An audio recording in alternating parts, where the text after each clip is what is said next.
নমস্কার, আমি আচার্য শ্রী ত্রিলোকেশ ভারতী, অ্যাস্ট্রো বাস্তু কনসালটেন্ট। আজকে এই তিনটে উপকরণ দিয়ে একটি প্রয়োগ আপনাদের সামনে নিয়ে এসে উপস্থিত হয়েছি।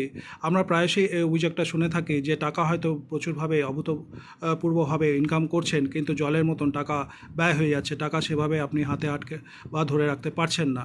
সেক্ষেত্রে আপনারা অনেক সময় কী হয়, ক্যাশ আদান প্রদানের ক্ষেত্রে আমরা টাকা যেমন গুনে নিচ্ছি, টাকা যেমন গুনে দিচ্ছি, তো সেক্ষেত্রে অনেক সময় মানুষের কুনজরের প্রকোপে আমরা পড়ে যাই। অনেক সময় নেগেটিভ এনার্জি আমাদের সেখানে ইনটেক করতে হয়। তা সেই পরিপ্রেক্ষিতে আপনারা এই ছোট্ট প্রয়োগটা সপ্তাহে একদিন করে দেখতে পারেন। শুক্রবার দিন সন্ধ্যার পরে বাড়িতে ফিরে হাত পা ধুয়ে ফ্রেশ হয়ে এই সামান্য তিনটে উপকরণ তার আগে জোগাড় করে রাখবেন। কফি পাউডার, দারচিনি পাউডার এবং সামান্য অংশ চিনি নিয়ে আপনি বাথরুমের ওয়াশ বেসিনে হোক বা কিচেনের ওয়াশ বেসিনে হোক, সেখানে যে কোনো একটা হাতের তালুতে তিনটে মিশ্রণ একসাথে নিয়ে দুটো হাতের তালু দিয়ে ভালো করে আপনি কষলে রাব করবেন।